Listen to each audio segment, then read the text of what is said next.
السلام عليكم. في هذا الفيديو ان شاء الله راح نشارك معكم وصفة صابلي بريستيج بكريمة الشامية بذوق الكراميل بتزيين راقي وبسيط، والذوق تاعو يهبل وهشيش، يجي خفيف يذوب في اليد قبل ما يوصل للفم. تابعوا معايا الفيديو باه نعطيكم طريقة تحضير هذا الصابلي وطريقة تحضير كريمة الشامية للصق الحلويات.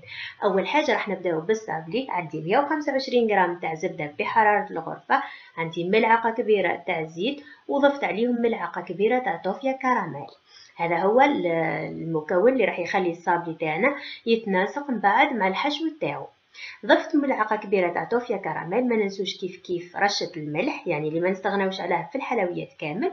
وراح نخلط هذه المكونات حتى يمتزجوا مع بعضهم ويعطوني هكا قوام كريمي. لهنا تقدروا تخدموا بيديكم وتقدروا تخدموا بالباتور، يعني الباتور راح يسهل عليكم الخدمة أكثر.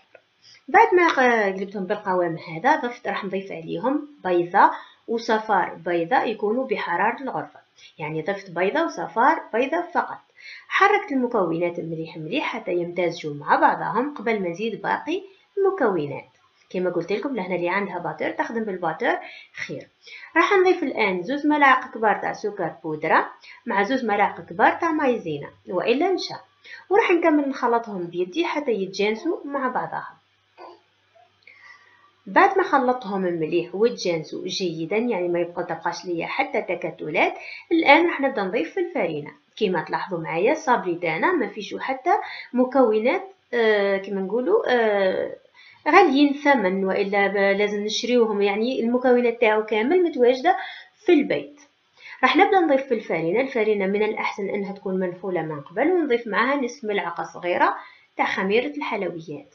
وراح نكمل نخلط هكذا بلا ما نعجن الصابلي. كما تعرفوا الصابلي ما يتعجنش، في كل مره نزيد كميه من الفرينه حتى نتحصل على القوام المطلوب اللي هو عباره على عجينه طريه وما تتلاصقش في اليد. لهنا راح نغطاها بكيس بلاستيكي ونحطها في الثلاجه لمده 10 الى 15 دقيقه باه تسهل علينا الخدمه باها. ومن بعد الحبات تاعنا ما يتعوجوش وما يفقدوش الشكل تاعهم، يعني راح يبقوا محافظين على الشكل تاعهم. راح نحل الصابلي تاعي العجينه تاعي ما بين 2 اكياس بلاستيكيه ونحلها رقيقه شويه، يعني ما تكونش رقيقه ياسر وما تكونش خشينه. انا خيرت هذا الشكل المعين. راح نطبع. الوقت هذا راح يكون الفور تاعي يسخن على 180 درجه، يعني من تبداو تخلطوا في الصابلي تاعكم لازم الفور تحطوه يسخن. وراح نحط شوفوا معايا السمك تاع الحبات تاعنا، راح نحطهم في السنيوه ونحطهم يطيبوا ونخليهم يبردوا على جنب حتى ندير كريمه الشاميه. بالنسبه لهذا النوع من الكريمات واش راح نديرو؟ عندي 100 غرام تاع زبده.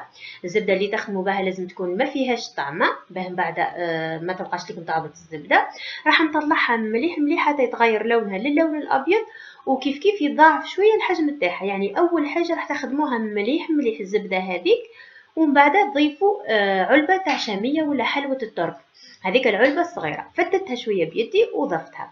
وراح نضيف ملعقه كبيره تاع كراميل باه الكريمه تاعي تتماشى مع الصابلي. وراح نخدمهم كيف مليح بالباتور باه تجيني الكريمه خفيفه ومهويه، يعني من بعد ما تبانش لكم بلي راهي كريم وبير ولا يعني الكريمه هذه فيها الزبده.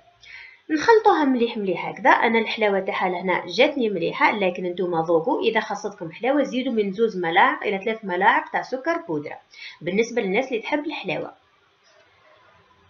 زيد ضفت لهنا شويه تاع كاوكاو، حوالي 3 ملاعق كاوكاو. تقدروا تزيدوا الكاوكاو، تقدروا تزيدوا اي نوع من المكسرات، يعني كي تخدموا كميه تقدروا تحطوها في علبه تتغلق باحكام وتحطوها في الثلاجه وتجبدوها وقت الاستعمال.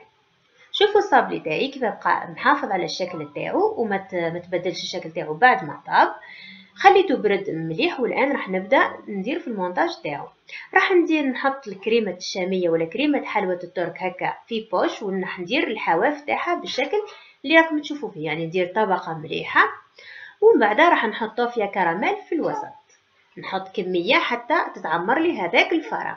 وراح نغلق الحبات. لهنا لاستيوس اللي نمدها لكم انه اي حلوه تكون فيها كريمات هكذا من الاحسن انكم تدخلوها للثلاجه حتى تجمد مليح، يعني تجمد هذيك الكريمه باه ما تعبكمش في الكلاصاج. من بعد نريقل الحواف هكا باش من بعد الشكل تاعها يجيني شكل مليح، يعني ما تكونش هكا معوج ولا المهم يكون الشكل باهي.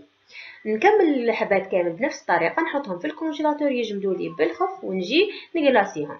بالنسبه للكلاصاج هذا، بالنسبه للون هذا كيفاه تحصلت عليه، درت شوكولا بيضاء ومعها زوز قطع تاع الشوكولا بالحليب. يعني نتوما ضيفوا بالقطعه وشوفوا، ما تكبروش القطعه، ديروا قطع صغيره وشوفوا حتى تحصلوا على اللون اللي تحبوه. كل 100 غرام تاع شوكولا ضفت لها ملعقه كبيره تاع زيت، يعني باه يكون باه تجيني الشوكولا هذيك تبري. راح نكلاصي الحبات نحطهم يشيحوا فوق ساشي، يعني من الافضل انكم تحطوها ومن بعد تقليسوها شويه باه تنحى لكم الزوائد تاع الشوكولا. ومن بعد راح نجيب الناكري دوري وندير كميه مليحه باه نتحصلوا على اللون البرونز هذاك. نديرو كميه مليحه ونديروها بالبانسو هكا كيما راكم تشوفوا، يعني راح تعطيني واحد اللون يهبل. شوفوا معايا كيف ما جات، يعني نديرو غير السطح فقط.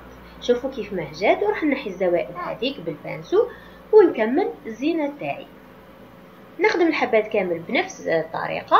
والان راح نجيب كونفيتور وراح نطلي الحواف تاعها وراح نرمدهم في القطايف.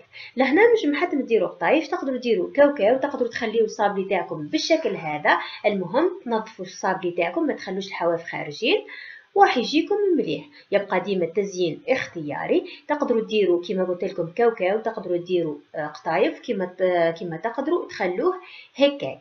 بالنسبه لمده الاحتفاظ تاعو تقدروا تحطوه في الكونجيلاتور ما يفزدش، راح يدوم معاكم لمده طويله ياسر لانه ما فيش المكونات اللي تفزد. وكيف كيف تقدروا تحطوه في الثلاجه، بالاخص كي يكون الجو ساخن من الاحسن انكم تحطوه في الثلاجه وتخرجوه وقت الاستخدام. ان شاء الله يكون عجبكم هذا الفيديو، نخليكم في امان الله ونقول لكم سلام.